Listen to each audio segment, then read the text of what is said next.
शोभा जी एक बहुत ही सीधी और संभ्रांत महिला अपने बेटे नितिन बहू निधि से किसी गहन विषय पर बात कर रही थी। तभी उनकी 5 वर्षीय पोती नीलू आती है और फिर दोनों दादी और पोती की गपशप शुरू हो जाती है। वैसे तो शोभा जी बहुत खुश रहती है अपनी पोती के सैक पोता, फिर भी उन्हें हमेशा यही बात अंदर ही अंदर परेशान करती है कि वो एक लड़की है। शोभा जी का यही अरमान था कि उनके घर में पहले एक पोता आए ताकि उनकी वंश बेल आगे बढ़ सके। इस बार दोबारा से निधि गर्भवती थी और शोभा जी चाहती थी कि इस बार पोते का मुंह देखे। अरे निधि बेटा, थोड़ा धीरे धीरे काम किया करो, देखो कहीं हमारे पोते को कोई तकलीफ ना हो, शोभा जी ने अपनी बहू से कहा। उनकी ये बात सुनकर निधि थोड़ा परेशान हो गई। वैसे तो सासू माँ उसे अपनी बेटी की तरह प्यार करती थी और उसकी हर जरूरत का ख्याल भी था उन्हें, पर उसे डर था कि अगर अब की बार भी लड़की पैदा हुई तो उसकी सासू माँ का दिल टूट जाएगा। पर ये सब उसके हाथ में कहाँ था, और फिर से सासू माँ के अरमानों पर पानी फिर गया जब दूसरी बार भी निधि ने एक बेटी को जन्म दिया। फिर भी जब उन्होंने अपनी छोटी पोती को गोद में लिया तो उनका मन पिघल गया और उसे सीने से लगा लिया। अब तो शोभा जी ने अपनी छोटी पोती को ही अपना पोता समझकर प्यार करना शुरू कर दिया। हमेशा उसे लड़कों की तरह कपड़े पहनाती और लड़कों की तरह ही संबोधित करती। बच्ची का नाम शुभी रखा गया। धीरे धीरे शुभी स्कूल जाने लगी और स्कूल से फिर कॉलेज, लेकिन उसका रहन सहन सब लड़कों की तरह हो गया। जहां बड़ी बेटी नीलू सूट सलवार और लंबे बाल रखती, वहीं शुभी बिल्कुल लड़कों की तरह कपड़े पहनती, छोटे छोटे बाल और दिन लड़कों के साथ क्रिकेट खेलती रहती। घर का कोई काम नहीं आता उसे, लेकिन बाहर का जो भी काम होता वो सब शुभी ही पूरे मनोयोग से करती।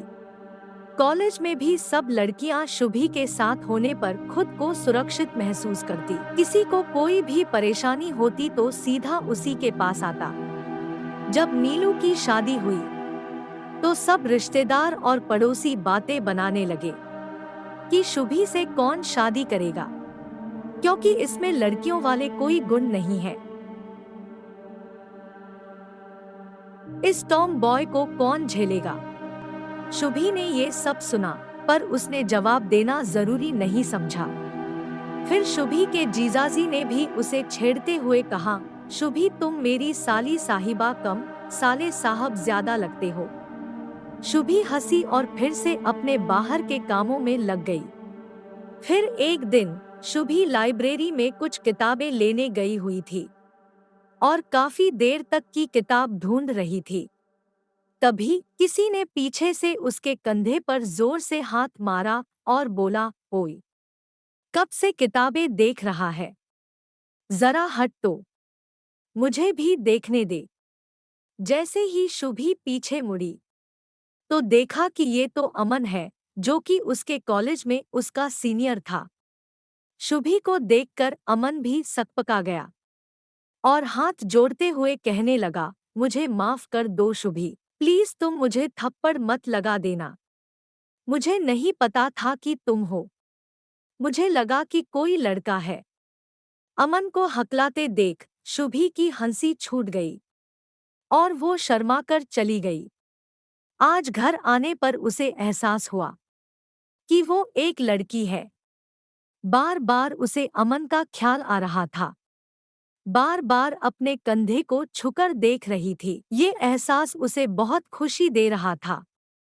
अमन को भी शुभी बहुत पसंद थी, क्योंकि वो बिल्कुल बिंदास और दिल की बहुत अच्छी थी। एक दिन शुभी किसी काम से अपनी बाइक लेकर जा रही थी। तभी उसने देखा कि किसी आदमी का एक्सीडेंट हो गया। उनकी पत्नी चिल्ला रही थी, लेकिन कोई भोज सहायता के लिए नहीं आया।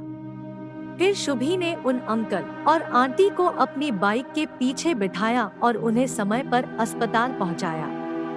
इस बात से अनजान कि वो अमन के माता पिता थे। जब अमन को इन सब बातों का पता चला तो उसके मन में शुभी के लिए और लगाव पैदा हो गया। उसने अपने माता पिता से अपने मन की बात बताई और पहुंच गया शुभी के घर रिश्ता लेकर। शुभी और उसके घरवाले बहुत खुश थे। अमन से मिलने के बाद शुभी भी थोड़ा बदल गई थी। शुभी और अमन की शादी हो जाती है और दोनों खुशी खुशी अपना वैवाहिक जीवन जीते हैं। अब जबकि शुभी माँ बनने वाली थी तो दादी की इच्छा फिर प्रबल हो उठी कि उसकी पोती को कम से कम बेटा पैदा हो।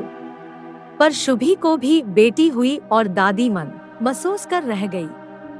फिर दादी ने फोन किया और शुभी से कहा, शुभी बेटा, मैं तुम्हारी बेटी को भी तुम्हारी तरह प्यार करूंगी। तब शुभी, नहीं दादी, इसे लड़की ही बनी रहने दो, लड़का बनाने की कोशिश मत करो। ये मेरी बेटी है और मैं इसे बेटी की तरह ही प्यार दूंगी और बेटी की तरह ही पालूंगी।